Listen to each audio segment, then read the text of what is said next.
Welcome to the Deep Dive, where we take a monumental stack of sources, ancient texts, contemporary scholarship, and deep analysis, and distill the wisdom down into the essential, unforgettable nuggets. It's good to be back. You've brought us a truly comprehensive, dense, and, well, profound topic today. One that sits at the very heart of the early Buddhist tradition. The dual practice of samatha, or tranquility, and vipassana, or insight.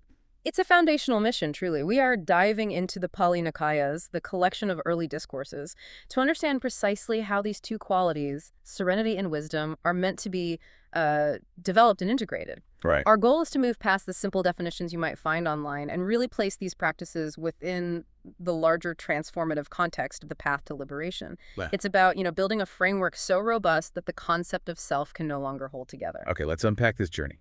When we look at the entire scope of the teaching, the sources are unanimous. Everything rests on the Four Noble Truths. This is the baseline. It is. It's the absolute starting point. But what struck me in the material is the idea that the truths aren't just one doctrine. They have different dimensions of interpretation that we need to understand to really get it. Precisely. We can't treat the truths as a flat map. It's not a simple checklist. Our sources describe two critical interpretive lenses. First, there's the vertical interpretation. The vertical. Yeah. This is the immediacy of the teaching. It is, and I'm quoting here, deeply damn and visible, right here and now. It's the instant recognition of suffering, dukkha, in this very moment. In this moment. And the corresponding potential for its cessation. It's empirical, It's rooted in your subjective experience right now. That sounds like internalizing the urgency of the problem. It's not some far-off philosophical thing. Not at all. What about the other dimension, the horizontal interpretation? That's the cosmic view, the long-form analysis. The horizontal interpretation lays out the causal dynamics of samsara, that immense ongoing round of birth, death, and rebirth.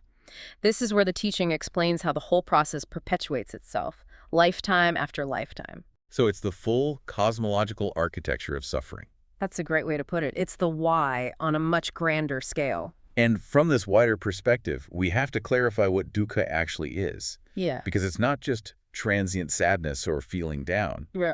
Our sources define it very specifically as the 5 aggregates. Right. Form, feeling, perception, volitional formations, and consciousness. Bound up with clinging. That seems to be the critical differentiator. It is the hinge upon which the whole path turns. If these aggregates, your body and your mind, basically, were experienced without clinging, they would simply be neutral phenomena, just things happening. Okay. But because we relate to them with a sense of I and mine, they become fuel for suffering. They become the mechanism of dukkha. So if that complex clung to existence is suffering, then the origin is craving, tanja. But even within craving, we have to be specific, especially when we consider that horizontal multi-life view.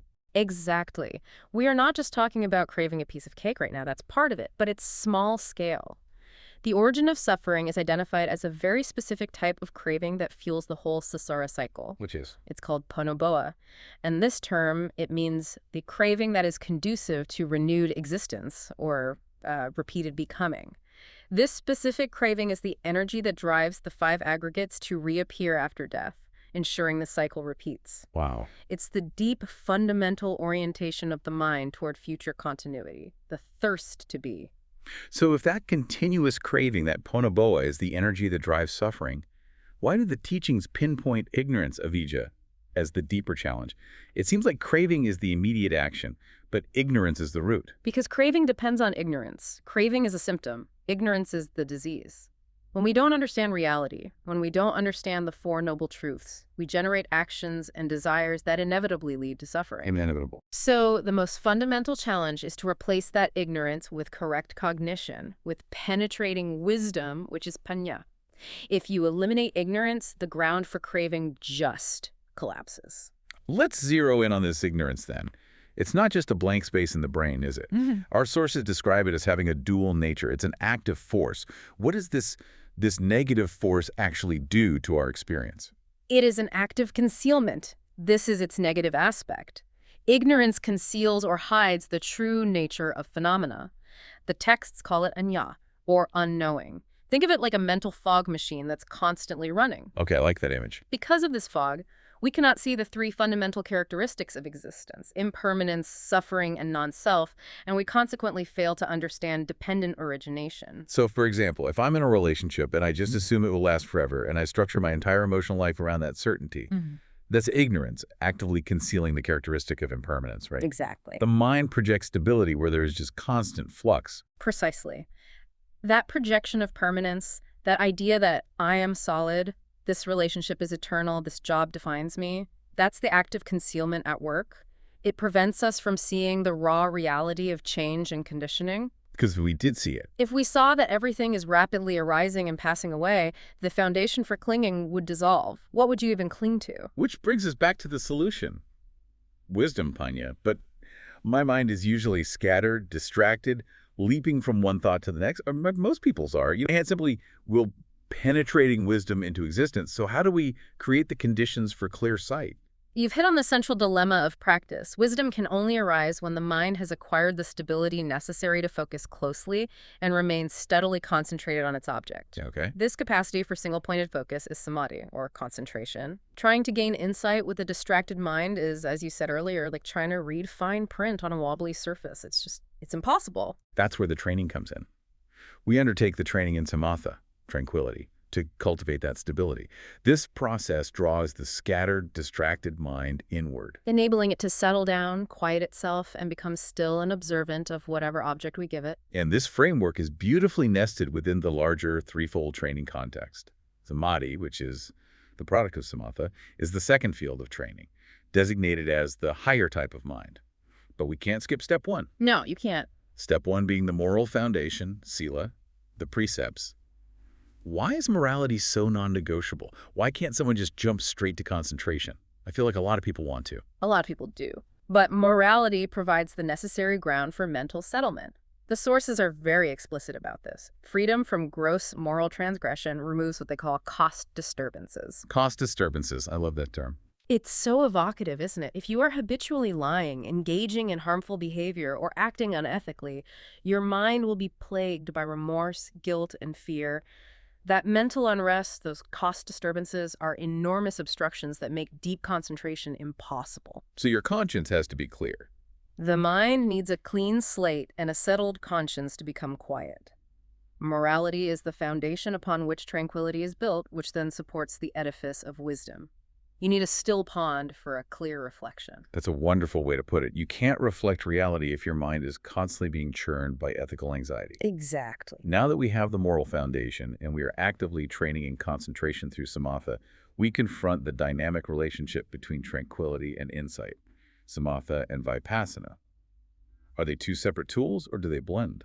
They are deeply interwoven. While the texts allow for the theoretical possibility of developing one before the other, the general emphasis in the Pali discourses is on developing both. They're essential, interrelated qualities of the path, often described as necessary partners, like two wings of a bird. Let's first look at the benefits of samatha alone. We've achieved deep concentration. What's the immediate practical payoff of that? The initial benefit of strong concentration is the temporary abandonment, the suppression of the 5 hindrances.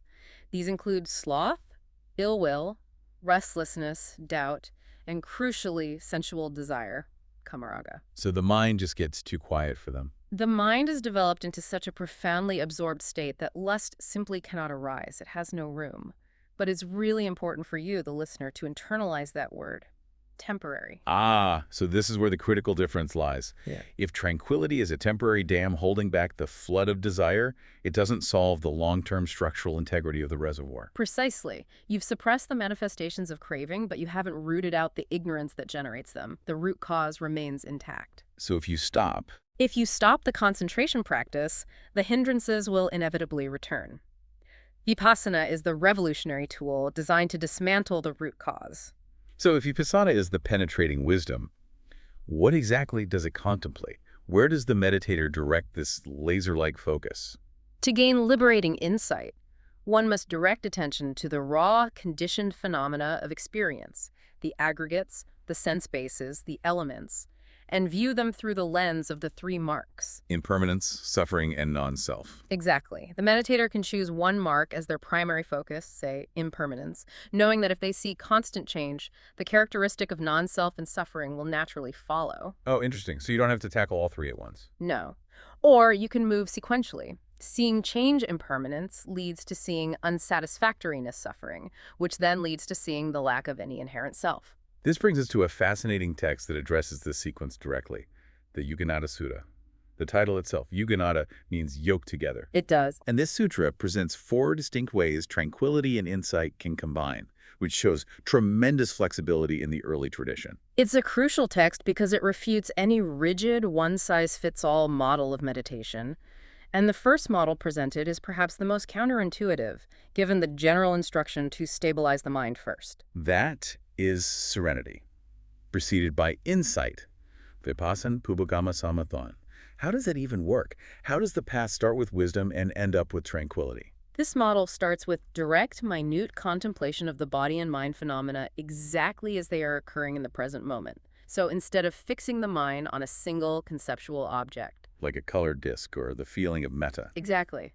Instead of that, the meditator observes the raw flux, the physical sensation of the breath rising and falling in the abdomen, the touch points of the body, or the rapid arising and passing away of thoughts and memories. So the attention is intensely focused on change itself.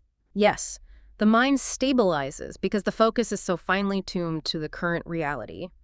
By watching the rapid arising and dissolution of phenomena, the constant impermanence, the meditator develops insight immediately. So the stability. The stability, the samadhi, develops along with the insight, based on the non-reactive observation of change. It's a kind of spontaneous stability arising from intense observation, a ground-up approach. Compare that with the more classic second model. Insight preceded by serenity, Samatha Pubagama Vipassana. This feels more familiar. This is the systematic method. The meditator dedicates themselves first to developing deep concentration, perhaps achieving the jhanas, which we'll explore next, using a stable single object. And once the mind is solid. Once the mind is profoundly unified, they emerge from that deep concentration and apply insight contemplation to conditioned phenomena. The power of that deeply concentrated mind makes the penetration of the three marks far more powerful and sustained. It's like using the concentration as a high-powered lens. Then we have the third approach, the one referred to as yoked together, Yuganada. The text suggests combining both qualities, perhaps even simultaneously. The simultaneous combination is the ideal representation of Yuganada. However, even the early commentarial tradition kind of struggled to articulate what truly simultaneous development looked like. It's hard to get your head around. It is. A common interpretation is that it involves a kind of rhythmic alternation. Yeah. You enter jhana, you emerge to develop insight, and then you re-enter jhana. So you're using the concentration to fuel the wisdom and the wisdom to deepen the concentration. So they're feeding each other constantly. Exactly. It prevents the mind from becoming too absorbed in bliss, which is the danger of pure samatha, or too sharp and potentially unstable, the danger of pure, dry vipassana. And the fourth model is perhaps the most fascinatingly paradoxical. The path arising from restlessness about the Dharma. The mind is seized by this spiritual or intellectual agitation and then suddenly becomes internally steady, composed, unified, and concentrated. It is puzzling, but it offers a profound insight into the psychology of awakening. This restlessness is not mere frustration. It is a profound discontent with the current state of knowledge or practice, coupled with an intense aspiration for liberation. So it's a kind of holy dissatisfaction. You could say that. When that agitation reaches a peak, the mind's intense focus on the ultimate goal can, under the right conditions, spontaneously snap into unification. The desire for truth itself becomes so powerful that it overwhelms all other mental factors and collapses into profound concentration. And that leads immediately to the path. Yes. So if we look at all four models, the systematic, the experiential, the alternating, and the spontaneous, what is the central conclusion for the listener who's just starting out? The conclusion is flexibility and individual suitability. The teachings clearly show that there is no one immutable sequence. The path is deeply interrelated. Tranquility and insight can be combined, practiced sequentially in either order, or even arise spontaneously. So find what works. Find what works. The key is to recognize that they are two sides of the same coin. You need a still mind to see clearly, and seeing clearly is what truly stills the mind permanently. Whether samadhi arises spontaneously or systematically, the path invariably leads to exploring the depths of mental absorption, the jhanas.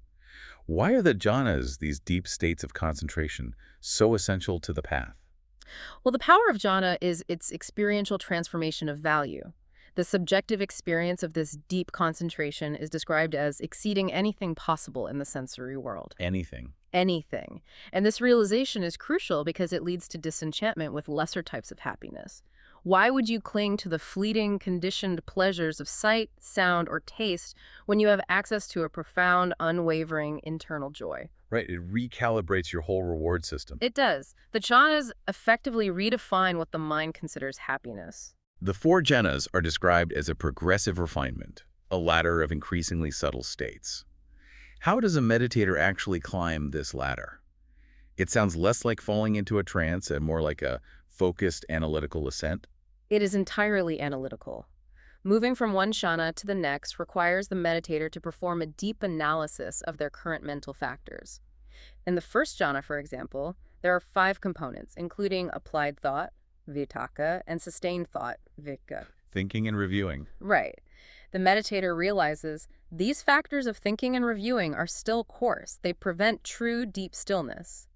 They then intentionally cultivate the conditions that allow those factors to be dropped, moving into the second jhana, which is born of unification and free from all that thinking. So the movement is based on discovering what needs to be left behind, rather than just forcing the next state. Absolutely. This analytical process is what connects samatha back to vipassana. The Buddha's great discovery was not the existence of jhana, which was known to non-Buddhist ascetics, but this method of progressive refinement, using analytic wisdom to isolate and discard the remaining coarse factors of the mind. This makes deeper concentration easier and, crucially, creates the perfect mental readiness for insight contemplation when the meditator emerges. You also highlight that jhana isn't a disembodied mental state. It has a profound bodily dimension. This is so often overlooked in modern discussions. The Pali texts describe the first jhana experience as the whole body being moisturized with this happiness, this bliss, this rapture, this pleasure. Wow. Moisturized. Yeah, it means the experience is pervasive. The deep concentration isn't just in your head. It's a complete, integrated, pervasive bodily awareness. It fundamentally alters the physical experience of being alive. Within this deep concentration, especially leading up to the jhanas, meditators often encounter a sensory phenomenon, the inner light, or nimitta. What exactly is this light and what is its function? The nimitta is a mental reflection of the condition of the mind. It's an immediate feedback mechanism, and it's crucial for navigating and deepening concentration. When the mind is unsettled, the nimitta might appear murky, unstable, or distorted. And when the mind is stable? When the mind is approaching unification, it becomes clear, brilliant, and stable. Used a powerful practical analogy for this. The nimitta is a mirror. Let's spend some time on that, because the experience of a luminous light can be very distracting or, lead to conceit. That's the exact danger. If you look in a mirror and see that your face is dirty, you don't start scrubbing the glass. You clean your face. Right. The mirror is a tool, not the goal. Similarly, the meditator should not get involved with the light's specific features, its color, its brightness, or its formal appearance. Doing so is an obstruction. Why is that obsession with the features an obstruction? Because it becomes an object of clinging. The mind thinks, I created this beautiful light, I must hold on to it. That conceit, that longing, or that mere fascination with the light's form pulls the mind away from the true object of concentration. Which is the state of mental unification itself. Precisely. The nimitta should simply be used to gauge the quality of the mind's attention. If the light is stable and brilliant, the mind is ready to go deeper. If it flickers, the mind needs calming. The focus must always be on the underlying mental state, the face, not the fleeting reflection, the mirror. That helps explain why so many powerful meditation experiences can lead to a fall. It's the attachment to the positive feeling, not the sustained attention to the root causes. Absolutely. And this becomes exponentially important as we move beyond the 4 material jhanas into the formless attainments, arupa jhanas. Infinite space, infinite consciousness, nothingness, and neither perception nor non-perception. Yes. These sound like ultimate liberation, yet they are still extensions of samatha. How they differ from the material jhanas? They represent a profound deepening of concentration achieved by refining the meditative object itself, letting go of all traces of materiality. The meditator focuses on the concept of space, then on the consciousness that experiences that space, and so on. This leads to states of extraordinary mental imperturbability. The mind becomes incredibly still, expansive, and subtle. And this leads us directly to the supreme danger of clinging. If you have achieved the sphere of neither perception nor non-perception, a state so subtle it seems almost identical to nirvana, how can it still be an obstacle? Because it is still a conditioned state. It was created by an action of the mind. Anything that is conditioned is impermanent. The trap is mistaking this profound, sublime equanimity for final liberation. So you think you've arrived, but you're just at a very nice scenic overlook. A very, very nice one. But if the meditator delights in this state, welcomes it, or holds to it, they are clinging to a refined form of existence. The teachings state clearly that a monk who clings to this state, delighting in that equanimity, will certainly not attain final nirvana. The ultimate goal is not to attain a perfect state, but to transcend all conditioned states, no matter how subtle or beautiful they are. It's the last, most beautiful distraction before true freedom. That shift from attainment to letting go is the ultimate insight. It is everything. That transition away from clinging to even the most sublime states brings us squarely into the realm of wisdom and the analysis of existence itself, emptiness and non-self. When we look at dependent arising, what is the crucial relational dynamic that dismantles the idea of an independent self? The texts emphasize the reciprocal conditioning between consciousness, vinya, and name and form, namarupa. Name and form refers to the physical body and the psychological factors, feeling, perception, and so on. The psychophysical organism. Right. And consciousness is the awareness that mediates experience. They are inseparable components of individual experience, and they lean on each other for existence. And what happens if we try to pull one out? The classic simile is two bundles of reeds standing upright in an open space, leaning on each other.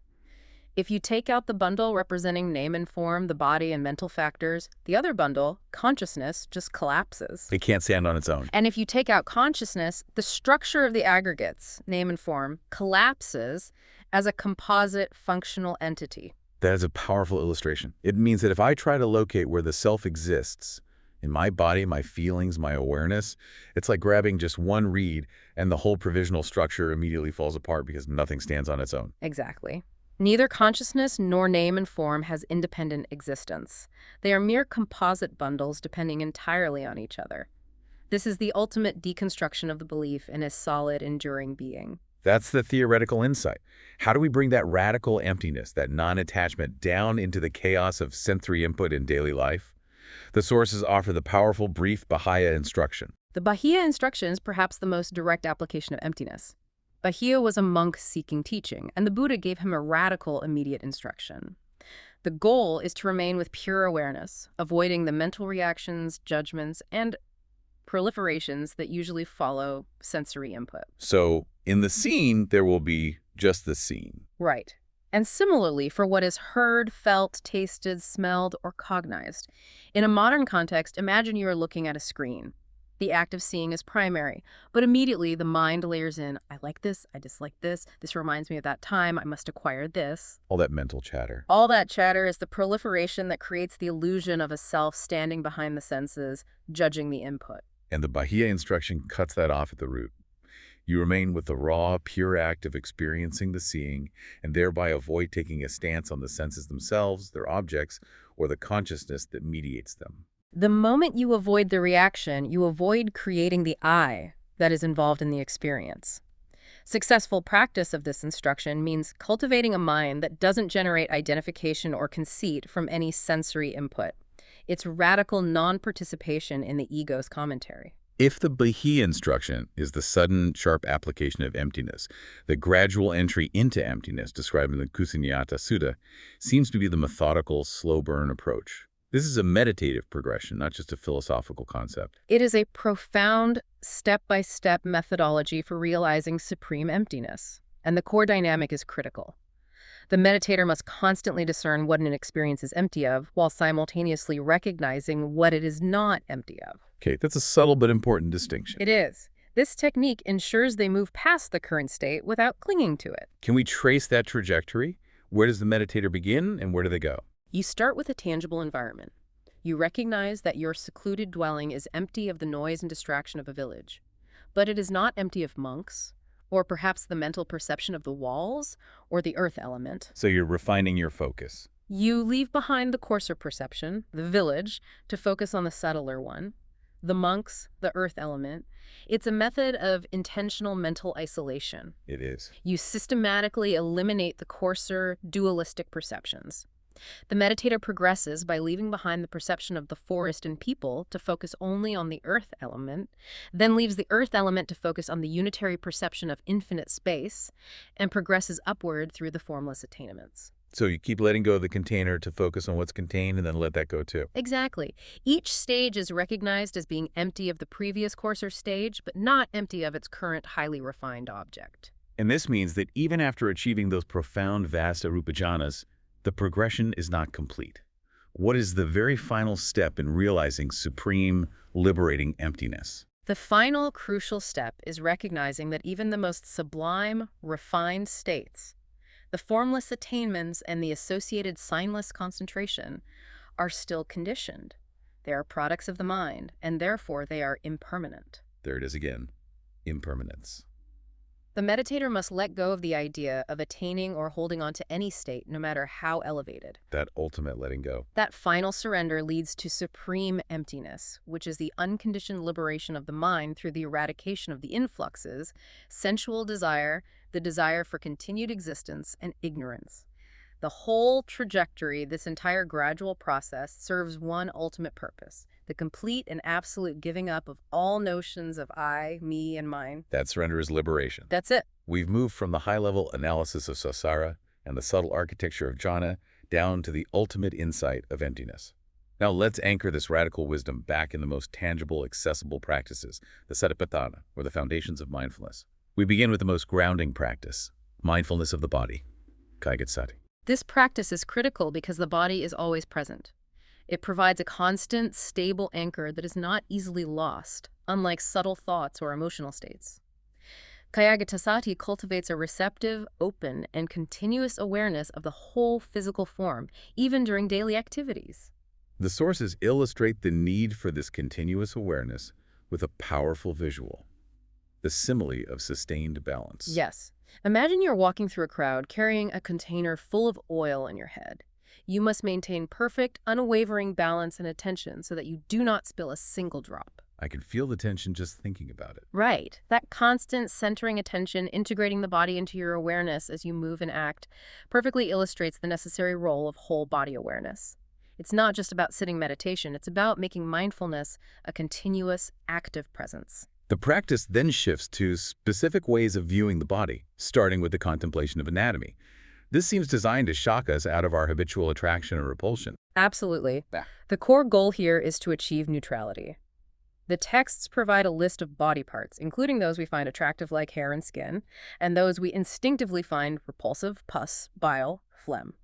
The meditator must view all these parts with the same impartial attitude. It's forcing the mind to step outside of culturally conditioned aesthetic judgments. Right. Think of the simile used in the text. Examining various grains, rice, barley, wheat, beans. When you look at grains poured out on a tray, you see distinct items, but you don't feel attraction or disgust toward them. You just see parts. You just see parts. The contemplation of anatomy uses this impartial lens to dismantle the illusion of the body as a desirable, solid, permanent entity, transforming it into a collection of neutral components. That leads naturally into the contemplation of the elements, which further strips away the sense of me. Here, the meditator deconstructs the body even further, moving away from viewing it as one compact unit that is mine, and seeing it instead as merely a combination of the four basic qualities: earth, or solidity, water, cohesion, fire, temperature, and wind, motion, or support. The sources seem to emphasize the wind element in particular. They do. The continuous, subtle motion of the body, the internal movements. Realizing that continuous, subtle movement must immediately serve as a pointer back to impermanence and the empty nature of the body. It does. It shows that the body is a dynamic, unstable process, not a static possession. And for many practitioners, the most emotionally challenging part of Kayagatasati is the final contemplation, facing mortality through the cemetery constellations. It's powerful. Why is comparing one's present living body to a corpse being devoured or burned considered so integral to liberation? It sounds like it could induce despair or morbidity. The intention is precisely the opposite of despair. It is not about self-deprecation or generating fear. It is a powerful confrontation designed to help the meditator directly face the inevitable, undeniable fact of death. The crucial reflection is, the present body of mine is also like this. It is of the same nature and cannot escape this fate. It integrates mortality. By integrating mortality, by acknowledging that death is an integral part of existence, the meditator is forced to be fully present and non-clinging in the current moment. When you truly realize the futility of clinging to what will inevitably decay, your perspective shifts profoundly.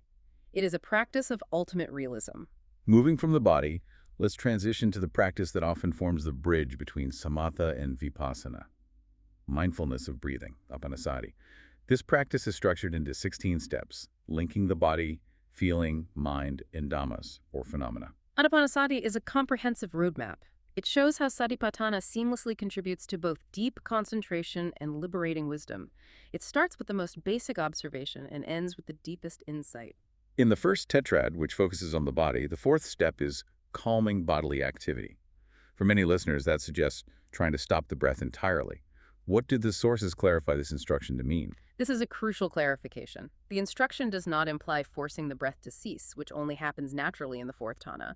The continuity of breath awareness is maintained. So what does it mean? Calming bodily activity refers to a progressive process of reducing physical tension and restlessness.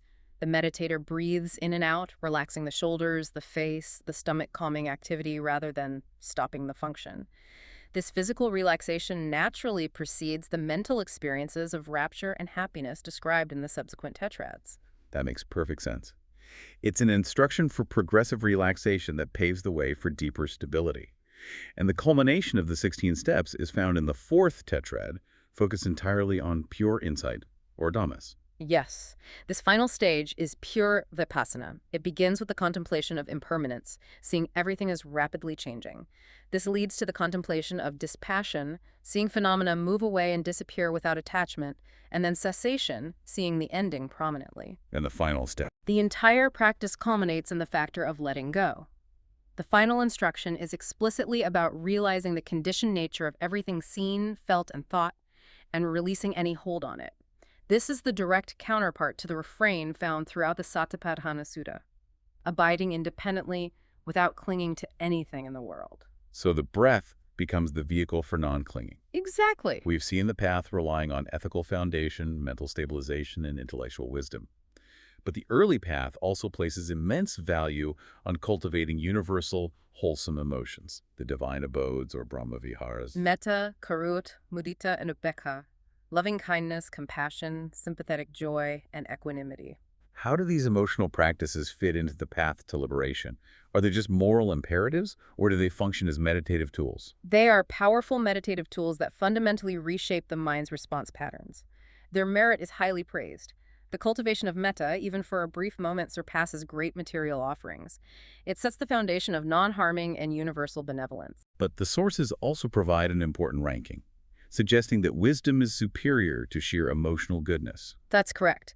While metta is foundational, insightful practice, such as the perception of impermanence or the signless concentration, is consistently ranked as superior in terms of its direct capacity for final liberation. So the Brahma-viharas provide the context. They provide the expansive, ethical context.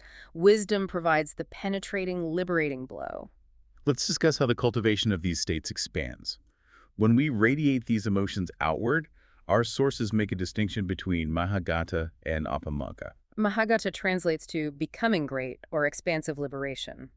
This refers to a temporary achievement where the mind pervades a limited area, a village, a forest, a country, with the meditative object.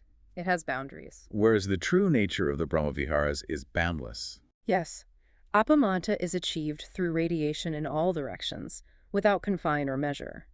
The mind not only pervades a measurable space, but becomes totally unbounded, universalizing the quality of loving kindness or compassion to all beings equally. This boundless mental posture removes all residual partiality, which is crucial for realizing deep equanimity. And what is the immediate transformative power of these emotions? They function as direct antidotes to specific unwholesome states, giving the meditator a practical way to fight mental toxicity. That's their immediate benefit. Metta, loving kindness, counters ill will and anger. Karun, compassion, counters cruelty. It's the active wish for the alleviation of suffering. For example, seeing a sick person and wishing their predicament were lessened. And mudita. Sympathetic joy. It counters envy, jealousy, and discontent, or arati. Sympathetic joy is often the hardest because it requires genuinely delighting in the success of others. It requires recognizing the unwholesome quality of envy and consciously cultivating the opposite. Finally, upekkha, equanimity, is the antidote to lust and aversion, leading to profound mental balance.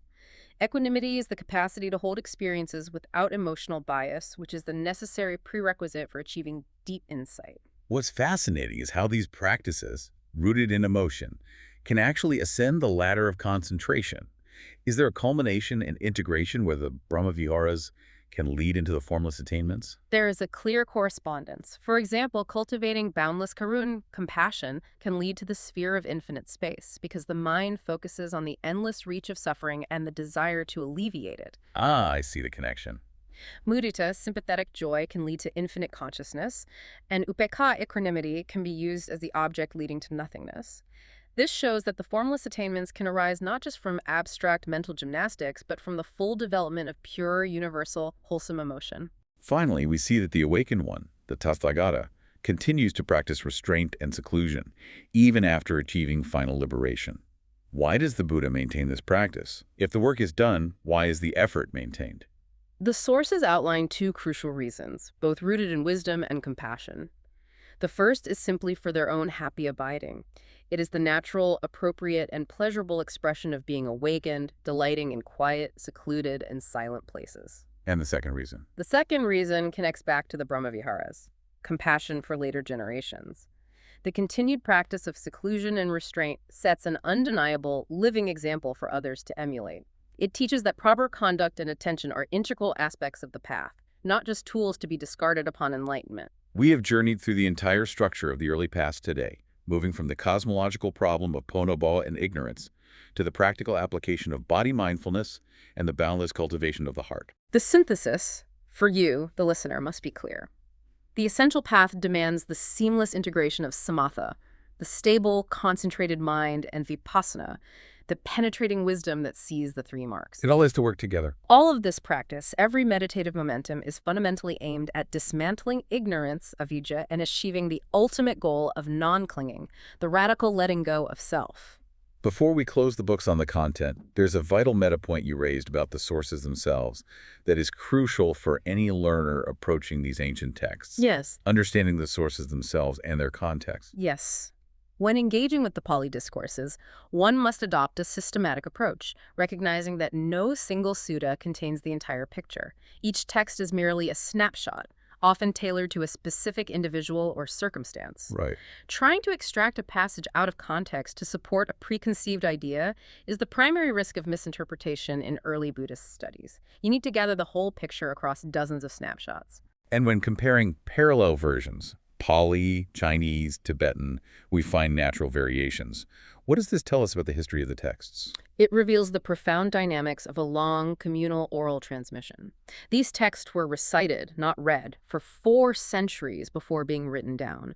Differences found between versions are the expected, natural results of this process. So they weren't just memorized word for word like a machine. No. Reciters, understanding the deep meaning, would sometimes express the same meaning, using slightly different words, or occasionally blend the line between the original discourse and subsequent explanatory commentary or illustrative stories. This realization is crucial. The tradition was robust but fluid. It encourages a critical yet trusting engagement with the Dharma as a living, inherited body of knowledge. That reframes the entire study, moving it from decoding a fixed ancient code to engaging with a dynamic historical tradition. Indeed, it keeps the teachings alive and adaptable without sacrificing their core integrity. That leaves us with the final provocative thought we discussed, centered on the most beautiful and subtle dangers of the path. We saw how the inner light, the nimitta, and the deep joy of the jhanas can become the ultimate obstacle if clung to, because they are conditioned. You describe the nimitta as a mirror reflecting the mind's condition. So if we dedicate ourselves to the path and finally taste that profound bliss, that supreme peace, or see that brilliant inner light, and then find ourselves attached to that positive state or agitated when it inevitably fades, what are we truly focusing on? Are we focusing on the mirror of the experience, the fleeting conditioned reflection of the mind, the sensation of bliss, or the sight of the light? Or are we finally looking at the underlying face, the root of craving and ignorance that projects those images and then cease to hold them in place? The ultimate liberation is not found in creating or attaining a perfect, blissful, or illuminated state, but in recognizing the conditioned nature of all experiences, even the sublime ones, and letting them go completely. That act of letting go conquers the one true maker of limitations, our own fundamental desire for things to be otherwise than they are. A truly powerful culmination. Thank you for guiding us through this incredibly detailed and profound deep dive into tranquility and insight. It was a pleasure to unpack these sources for you. We hope this exploration empowers your understanding and practice. We'll see you next time on The Deep Dive.